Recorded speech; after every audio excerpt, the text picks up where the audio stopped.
어머니, 왜 이렇게 일찍 오셨어요? 아직 집 정리가 안 됐어요. 조금 밖에 있다가 오세요. 생각지도 못한 며느리의 반응에 명자 씨는 당황스러웠습니다. 무거운 짐은 어깨를 짓누르고 발은 이미 지치기 시작했습니다. 미안하구나. 버스 시간 맞춰서 오다 보니까 그렇게 됐다. 그러게, 약속한 시간에 맞춰 오셨어야죠. 근처에 카페 있으니까 거기서 2시간만 좀 기다리시다 오세요. 그게 무슨 소리니? 그냥 들어가만 있을게. 안 돼요, 어머니. 저희도 저희 나름대로 계획이 있는데. 민폐예요, 그거. 무슨 민폐? 정말로 카페에서 2시간 있다 오라는 거니? 당연하죠? 약속 안 지킨 건 어머니잖아요. 이번 사연의 주인공은 67세 김명자 씨입니다. 그리고 그녀의 아들과 며느리에 관한 이야기이죠. 남편이 세상을 떠난 뒤 유일한 외동아들 이준을 위해 평생 희생하며 살아왔습니다. 대구의 조용한 아파트에서 홀로 지내는 그녀의 삶은 단조로웠지만 아들 생각으로 버틸 수 있었죠. 명자 씨는 아들 이준이 어릴 적부터 교육비를 아끼지 않았습니다. 남편이 갑작스럽게 돌아가신 후에도 혼자서 아들 뒷바라지를 했죠. 학원비, 과외비, 유학비까지 모든 것을 아들에게 쏟아부었습니다. 그 결과 이준은 좋은 대학을 나와 대기업에 취직했고 승승장구하는 모습을 보여주었어요. 우리 아들, 이제 결혼할 때가 됐구나. 어느 날 이준에게서 반가운 소식이 왔습니다. 결혼한다는 거였죠. 그것도 같은 회사에 다니는 지연이라는 여성과 말입니다. 명자 씨는 가슴이 벅차올랐습니다. 드디어 며느리를 맞이하고 가족이 늘어난다는 기쁨의 잠을 이루지 못했어요. 결혼식 날 김명자 씨는 아들과 새 며느리를 바라보며 눈물을 흘렸습니다. 남편이 살아있었다면 얼마나 좋아했을까 싶었죠. 며느리 지연이는 밝은 미소를 지닌 여성이었습니다. 어머님, 앞으로 잘 부탁드려요. 오빠랑 행복하게 살게요. 그 말을 들으니 김명자 씨는 새 가족을 맞는 기쁨으로 가슴이 벅차올랐습니다. 하지만 그 기쁨도 잠시였어요. 결혼한 지 한 달이 지났을 무렵 아들에게서 전화가 왔습니다. 어머니, 잠시 찾아뵈도 될까요? 상의 드릴 게 있어서요. 다음 날 아들이 혼자 찾아왔습니다. 그의 표정이 무거워 보였죠. 어머니, 실은 서울 집값이 너무 비싸서 저희 신혼집을 마련하기 어려워요. 명자 씨는 아들의 말을 듣고 잠시 생각에 잠겼습니다. 남편이 남긴 보험금과 퇴직금으로 살고 있었지만 아들의 행복을 위해서라면 그래. 그럼 내가 좀 도와주마. 너희 행복한 가정 꾸려야지.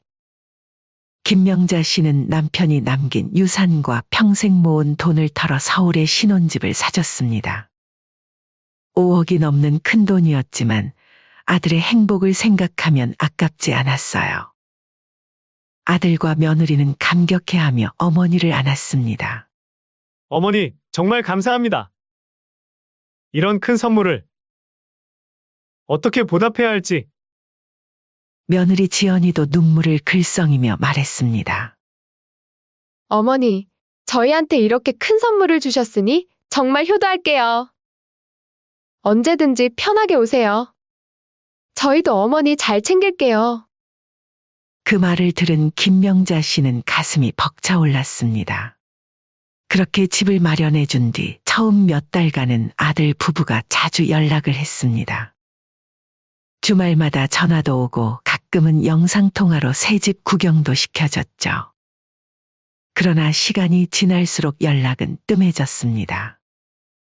준아, 이번 주말에 대구 내려올 수 있니? 보고 싶구나. 어머니, 죄송해요. 요즘 회사 프로젝트가 너무 바빠서. 바쁘다는 핑계는 계속됐고 약속은 번번이 취소됐습니다. 명자 씨는 서운함을 느꼈지만 이해하려고 노력했어요. 아들도 아들만의 사정이 있는 법이니까요. 하지만 결혼 후 아들 부부는 딱 한 번만 어머니를 찾아왔고 그 이후로는 필요할 때만 연락했습니다. 며느리의 전화는 더 뜸했습니다. 김명자 씨가 먼저 연락하면 며느리는 요즘 너무 바빠요, 어머니. 라며 전화를 빨리 끊곤 했죠. 어느 날 오랜만에 며느리에게서 전화가 왔습니다. 어머니, 반찬 좀 보내주시면 안 돼요? 어머니가 해주셨던 반찬이 자꾸 생각나네요. 그동안 외로웠던 명자 씨는 처음 이 말을 듣고는 기뻐했었습니다. 왜냐하면 이렇게나마 자식들과 소통하고 지낼 수 있다는 게 좋았었죠. 더 가까워질 기회라고 생각하기도 했고요. 그렇게 명자 씨는 새벽부터 일어나 정성껏 반찬을 만들었습니다. 아들이 좋아하는 소고기 장조림과 멸치볶음을 비롯해 다양한 반찬을 준비했죠. 그리고 택배로 서울까지 보냈습니다. 지연아, 반찬은 괜찮았니? 아, 네? 잘 먹었어요. 근데 저 지금 바빠서요. 나중에 연락드릴게요. 전화가 뚝 끊겼고 그 후로도 연락이 없었습니다. 명자 씨는 혼자 텔레비전을 보며 한숨을 내쉬었습니다. 노년의 외로움을 달래줄 아들과 며느리가 이렇게 멀게만 느껴질 줄은 몰랐어요. 내가 너무 많은 걸 바라는 걸까? 명자 씨는 하루하루를 그렇게 보냈습니다. 오랜만에 아들에게 전화가 오면 반가워 얼른 받았지만 대부분 용건만 짧게 전하고 끝나곤 했어요. 며느리는 더 차갑게 느껴졌습니다. 어머니, 명절에 저희 집에 오실 생각 말고 차라리 여행 다녀오세요. 저희도 바쁘고 어머니도 쉬실 수 있잖아요. 이런 말을 들을 때마다 명자 씨의 가슴은 아팠습니다.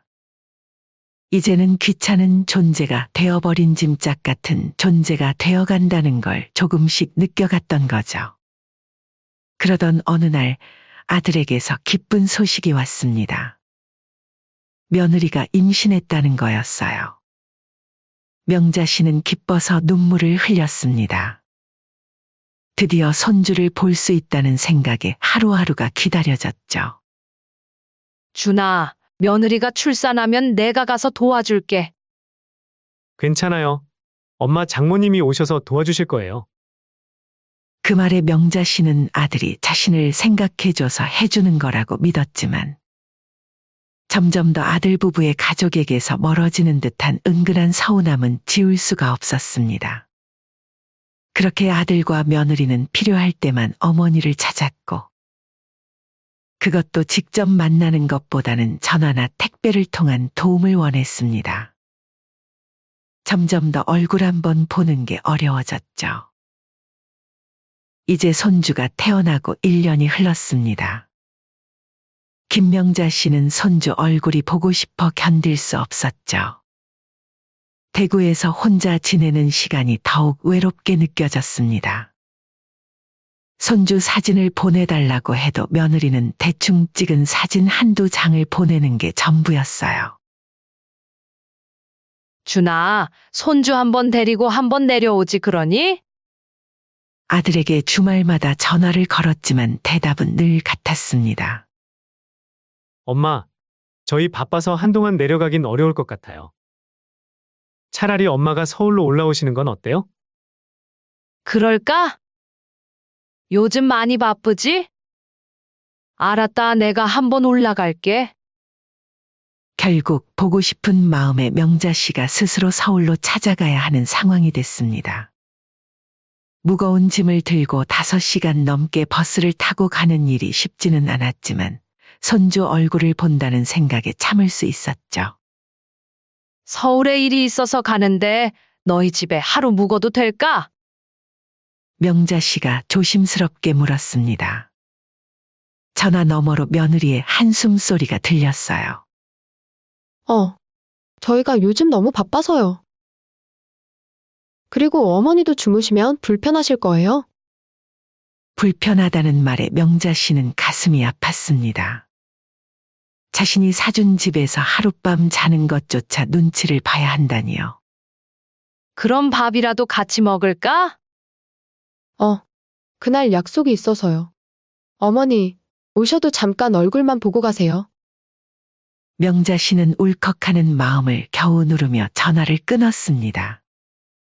그래도 손주를 보기 위해 서울행 버스를 예매했죠. 손주를 위한 옷과 장난감을 가방 가득 챙기면서 서울길에 올랐습니다. 서울에 도착해서 아들 집에 가니 손주를 안고 있던 며느리는 손주를 명자 씨에게 잠시 안겨주고는 곧바로 자기 방으로 들어가 버렸습니다. 지연아, 점심은 뭐 먹을까? 김명자 씨가 부엌으로 가서 물었지만 며느리는 대답도 없었습니다. 결국 명자 씨가 냉장고를 열어 음식을 만들었고 식사 시간이 되어서야 며느리가 나타났어요. 어머니, 뭐하러 하셨어요? 그냥 음식 시켜 먹으면 되는데. 며느리의 말에 김명자 씨는 더 이상 할 말을 잃었습니다. 정성껏 음식을 차려놓았는데 고맙다는 말 한마디 없이 휴대폰만 보며 대충 먹던 며느리는 자기 그릇도 치우지 않고 방으로 들어가 버렸어요. 저녁 때 아들이 회사에서 돌아왔지만 상황은 크게 달라지지 않았습니다. 아들은 피곤하다며 씻고 바로 방에 들어갔고 김명자 씨는 혼자 거실에 앉아 텔레비전을 봤죠. 밤이 되어 김명자 씨는 손주와 함께 놀아보려 했지만 며느리는 아이가 자야 한다며 데려가 버렸습니다. 다음 날 아침, 명자 씨는 일찍 일어나 아침을 준비했습니다. 하지만 아들 부부는 늦게 일어났고 아침도 대충 먹고 각자 일과를 시작했어요. 어머니, 저희 오늘 약속이 있어서 나가봐야 해요. 며느리의 말에 김명자 씨는 어안이 벙벙했습니다. 자신이 왔다는 것을 알면서도 약속을 잡아놓은 거였죠. 애기도 데려가야 해요. 친구네 애기랑 놀게 하려고요. 결국 명자 씨는 혼자 아들 집에 남겨졌습니다. 마치 무언의 표현으로 얼른 집에 가라고 눈치를 주는 것 같았죠. 그렇게 버스를 타고 대구로 돌아오는 길, 김명자 씨의 눈에서는 눈물이 흘렀습니다. 그 이후로도 상황은 나아지지 않았어요. 며느리가 김명자 씨에게 연락하는 것은 딱 한 가지 경우뿐이었습니다. 그것도 필요한 것이 있을 때만요. 어머니, 혹시 이번에도 반찬 좀 보내주실 수 있어요? 지난번에 보내주신 거 너무 맛있었어요. 명자 씨는 또다시 밤을 새워가며 반찬을 준비했습니다. 며느리가 칭찬했다는 말에 기분이 좋아져서 더 정성을 들였죠. 하지만 반찬을 받은 후에도 며느리는 감사 인사조차 없었습니다. 그렇게 명자 씨는 이제 아들 집에 가는 것이 두려워졌습니다. 그곳에서 느끼는 서운함과 외로움이 너무 컸기 때문이죠. 어느 날 아들에게서 전화가 왔습니다. 엄마, 죄송한데 저희 이사를 하려고 해요. 집이 좀 작아서요. 그래? 그럼 더 큰 집으로 옮기려고? 네, 근데 엄마가 좀 도와주셨으면 해요. 전세금이 많이 올라서. 아들아, 너도 알겠지만 너희 집 사줄 때 다 줘서. 이제 내가 살고 있는 집 하나 남아서 더는 어렵구나. 알겠어요. 못 도와주신다는 거죠? 그럼 저희가 알아서 할게요. 그 말을 끝으로 통화는 끝났고 그 후로 아들의 연락은 더욱 뜸해졌습니다. 명자 씨는 아들이 서운해하고 있다는 것을 느꼈지만 더 이상 자신이 해줄 수 있는 것이 없었죠. 명절이 다가왔을 때 명자 씨는 아들 부부가 내려올 거라 기대했습니다. 하지만 아들은 장인 장모 집에 간다며 대구에 오지 않았죠. 준아, 명절인데 한 번 안 내려오니? 엄마, 장인어른이 편찮으셔서 저희가 먼저 장모님 댁에 가야 해요. 다음에 찾아뵐게요. 다음이라는 말은 늘 공허했습니다. 명자 씨는 명절을 혼자 보냈고 이웃들이 자식들과 함께 시간을 보내는 모습을 보며 더욱 서글퍼졌어요. 시간이 흐를수록 아들과 손주가 보고 싶었습니다. 그래서 이번에는 아들에게 미리 연락을 하고 서울로 가기로 했죠. 버스 시간이 애매해서 조금 일찍 출발했더니 약속한 시간보다 2시간 일찍 도착하게 됐습니다. 서울 고속버스 터미널에 도착한 명자 씨는 무거운 가방을 들고 택시를 타고 아들 집으로 갔습니다. 그리고 초인종을 눌렀어요. 마음속으로는 이번에는 반갑게 맞아주겠지라는 작은 희망을 품고 있었습니다. 하필 그날은 눈이 내리고 있었습니다. 하늘에서 펄펄 떨어지는 한방눈은 아름답지만 너무 추운 날씨였죠. 그렇게 아파트 앞에 도착하여 초인종을 눌렀습니다. 인터폰 너머로 들리는 며느리의 목소리는 차갑기만 했습니다. 어머니, 왜 이렇게 일찍 오셨어요? 아직 집 정리가 안 됐어요. 조금 밖에 있다가 오세요. 생각지도 못한 며느리의 반응에 명자 씨는 당황스러웠습니다. 무거운 짐은 어깨를 짓누르고 발은 이미 지치기 시작했습니다. 미안하구나. 버스 시간 맞춰서 오다 보니까 그렇게 됐다. 그러게, 약속한 시간에 맞춰 오셨어야죠. 근처에 카페 있으니까 거기서 2시간만 좀 기다리시다 오세요. 그게 무슨 소리니? 그냥 들어가만 있을게. 안 돼요, 어머니. 저희도 저희 나름대로 계획이 있는데. 민폐예요, 그거. 무슨 민폐? 정말로 카페에서 2시간 있다 오라는 거니? 당연하죠? 약속 안 지킨 건 어머니잖아요. 명자 씨는 믿기지 않았습니다. 발걸음을 무겁게 옮기며 아파트 단지를 빠져나왔습니다. 며느리가 말한 대로 근처에 카페가 있었습니다. 김명자 씨는 무거운 가방을 끌고 들어가 구석자리에 앉았습니다. 창가에 앉아 쏟아지는 눈을 바라보며 따뜻한 차 한 잔을 주문했죠. 왜 이렇게 됐을까? 명자 씨의 머릿속은 복잡했습니다. 눈물이 차올랐지만 공공장소에서 울고 싶지 않아 꾹 참았습니다. 시간이 천천히 흘렀습니다. 예정된 만남 시간까지 아직 1시간 반이 남았습니다. 명자 씨는 휴대폰을 꺼내 아들에게 전화를 걸었습니다.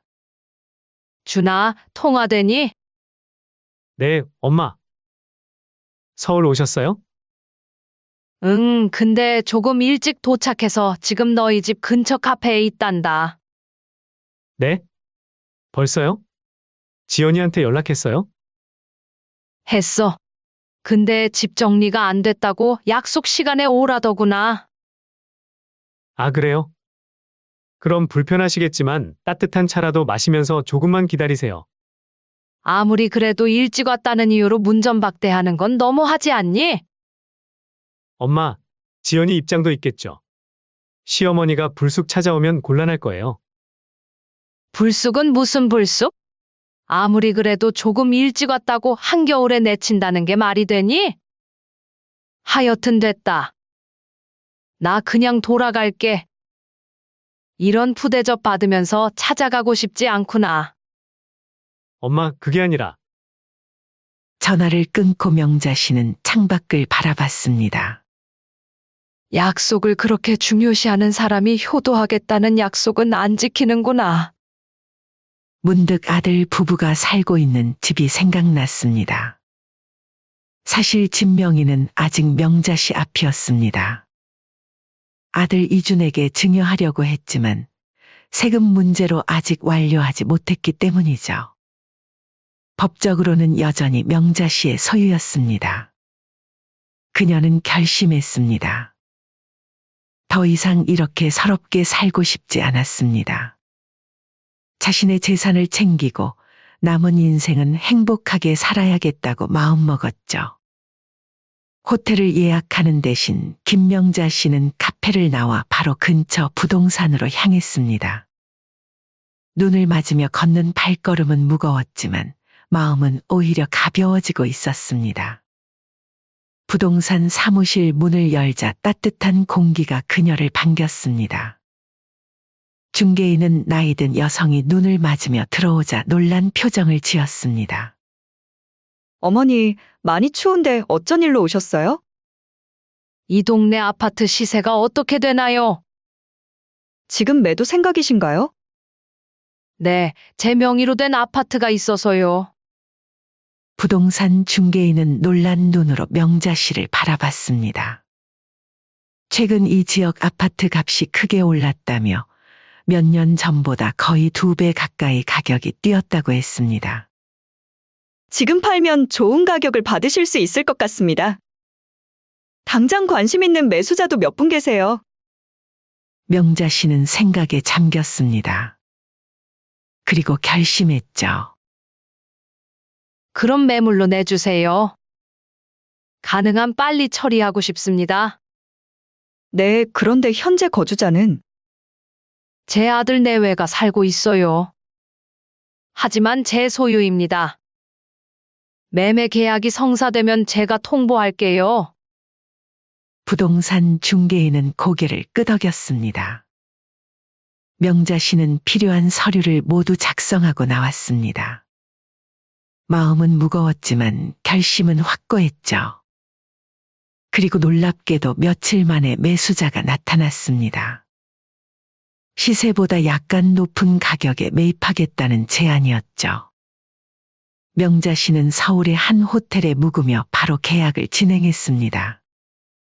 아들에게는 알리지 않았습니다. 매매 계약이 완료된 그날 저녁 김명자 씨는 아들에게 전화를 걸었습니다. 준아, 집에 있니? 네, 어머니. 왜요? 어머니는 어디 계세요? 그날 안 오셔서 걱정했어요. 아직은 서울에 있어. 내가 지금 집으로 갈게. 할 얘기가 있어. 네? 갑자기요? 지금은 좀. 30분 후에 도착할 거야. 기다려. 명자 씨는 택시를 타고 아들 집으로 향했습니다. 가슴이 두근거렸지만 이제 물러설 수 없었습니다. 아파트에 도착해서 초인종을 누르자 이번에는 아들이 문을 열었습니다. 어머니, 어디 계셨어요? 얼마나 걱정했는지 아세요? 걱정했다는 사람 치고는 먼저 연락 한 번 없던데? 명자 씨는 아들을 지나쳐 거실로 들어갔습니다. 며느리도 소파에 앉아 있었습니다. 놀란 표정이었죠. 앉아라, 둘 다. 아들과 며느리는 어리둥절한 표정으로 소파에 앉았습니다. 김명자 씨는 가방에서 매매 계약서를 꺼내 테이블 위에 탁 하고 내려놓았습니다. 이게 뭐예요, 어머니? 이 집 매매 계약서다. 아들의 얼굴이 하얗게 변했습니다. 엄마, 무슨 말씀이세요? 내가 이 집을 팔았다. 명의가 아직 내 앞이었거든. 세금 때문에 이전 안 했었지. 지금 계약금 받고 왔어. 어머니, 어떻게 이럴 수가? 저희 집인데요. 너희 집? 내가 5억을 주고 샀던 집이야. 결혼할 때 효도한다고 약속했지? 근데 내가 눈 오는 날에 5시간 버스 타고 와서 문 앞에서 쫓겨나 카페에서 떨고 있는데 너희 둘 다 나를 챙기지 않았어. 명자 씨의 목소리는 떨렸지만 단호했습니다. 하루만이라도 편하게 오래 보고 싶었는데 약속 시간에 오셔야 줘라니? 내가 뭐 남이냐? 내가 이런 대접 받으려고 평생 모은 돈으로 집 사줬겠니? 분명히 이 집 받을 때 효도한다고 그랬지? 너네가 그렇게 약속을 중요시 생각하는 사람이니 나도 약속한 대로 이 집 가져가야겠다. 며느리가 말을 하려 했지만 김명자 씨는 손을 들어 제지했습니다. 말 끊지 마라. 이 집 한 달 안에 비워.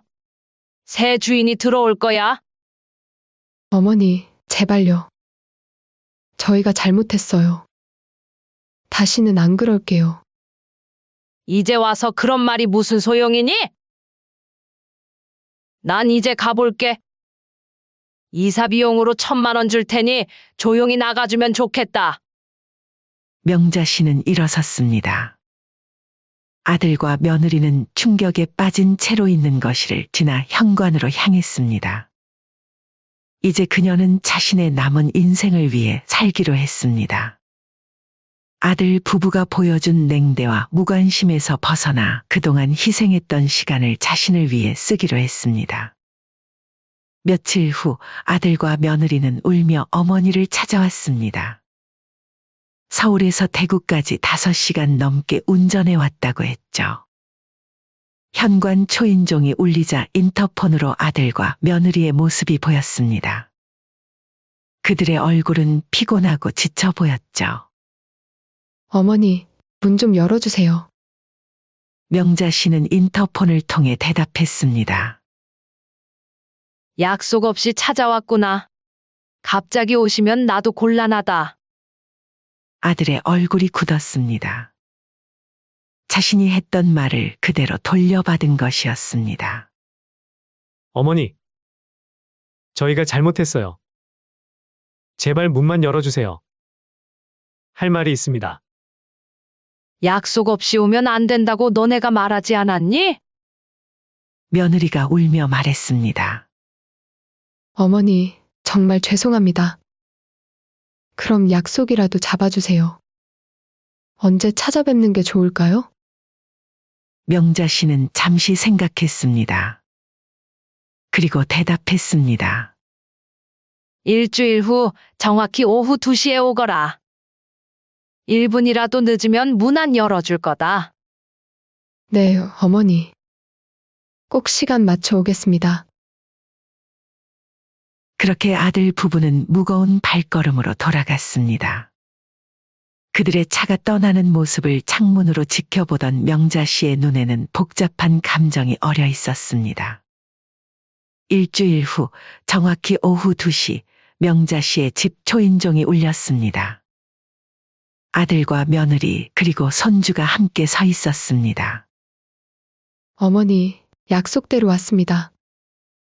김명자 씨는 문을 열어주었습니다. 손주는 할머니를 보자 반갑게 웃었습니다. 이제 막 걸음마를 시작한 손주의 모습에 김명자 씨의 마음이 조금 풀어졌습니다. 거실에 셋이 앉았습니다. 정적이 흘렀습니다. 아들이 먼저 입을 열었습니다. 어머니, 저희가 정말 잘못했어요. 그날 어머니를 카페에서 기다리게 한 것도, 항상 시간 없다고 핑계댄 것도, 다 저희 잘못이에요. 며느리는 고개를 숙이며 말을 이었습니다. 어머니, 제가 정말 잘못했어요. 저번 주에 약속 없이 왔다며 다시 서울 돌아갈 때 그때 어머니 생각이 나더라고요. 명자 씨는 그들의 말을 들으며 잠시 침묵했습니다. 아들이 다시 눈물 어린 목소리로 말했습니다. 어머니, 저희 정말 어디 갈 데가 없어요. 전세금도 없고, 아시잖아요. 저희 생활 빠듯한 거. 안 나가던 월세 나가니까 정말 힘들다고요. 제발 집만 돌려주시면 저희가 진짜 효도할게요. 약속은 지키는 거란다. 그 말만 남기고 김명자 씨는 일어났습니다. 아들과 며느리는 그녀의 발을 붙잡았습니다. 어머니, 제발요. 손주도 생각해 주세요. 애가 집 없이 어떻게 자라요? 명자 씨는 문득 손주 생각에 마음이 아팠습니다. 하지만 이내 마음을 다잡았습니다. 월세방에 살면 되지 않니? 뭐가 문젠데? 아들 부부는 할 말을 잃었습니다. 명자 씨는 문을 가리키며 말했습니다. 이제 돌아가라. 더 이상 할 말 없다. 어머니, 나가! 명자 씨의 단호한 목소리에 둘은 일어났습니다. 현관문까지 걸어가며 아들이 마지막으로 말했습니다. 저희 정말 갈 데가 없어요. 어떻게 해야 하나요? 명자 씨는 차갑게 웃으며 대답했습니다. 그건 너희가 결정할 일이지? 내가 이 나이에 5시간 버스 타고 와서 카페에서 떨고 있었을 때 너희는 나한테 어떻게 하면 좋을지 물어봤니? 그때는 약속 시간에 오셔야죠라며 문전박대했잖아. 그 말에 며느리는 고개를 푹 숙였습니다. 명자 씨는 문을 열어주었습니다. 다음부터는 약속을 잘 지켜라. 효도는 말이 아니라 행동으로 하는 거다. 아들과 며느리는 무거운 발걸음으로 현관을 나섰습니다. 명자 씨는 문을 닫고 깊은 한숨을 내쉬었습니다. 가슴 한편에는 아픔이 있었지만 동시에 자신의 결정이 옳았다는 확신도 있었습니다. 일주일 후 명자 씨는 그동안 묵혀두었던 여행 계획을 실행에 옮겼습니다. 평생 희생하며 모은 돈으로 해외여행을 떠났습니다. 그리고 한 달 후 명자 씨의 집에 택배가 도착했습니다. 보낸 사람은 아들 이준이었습니다. 상자를 열어보니 손주의 사진첩과 편지가 들어있었습니다. 어머니, 저희가 정말 잘못했습니다. 엄마 말씀이 맞으셨어요. 약속은 지키는 것이고, 효도는 말이 아닌 행동으로 해야 하는 것이었습니다. 저희는 지금 작은 월세방에 살고 있습니다. 힘들지만 이 시간을 통해 많은 것을 깨닫고 있습니다. 언젠가 어머니께서 저희를 다시 받아주실 날을 기다리고 있겠습니다. 명자 씨는 사진첩을 넘기며 손주의 모습을 보았습니다. 그리고 깊은 생각에 잠겼습니다. 아들 부부에게 준 교훈이 충분하다고 생각했을까요? 아니면 정말 관계를 끊을 생각이었을까요? 그녀는 창밖을 바라보며 생각했습니다. 몇 달 동안 아들 부부가 진정으로 변화하는지 지켜볼 생각이었습니다. 진심으로 변화한다면 그때는 다시 생각해 볼 수도 있을 것입니다.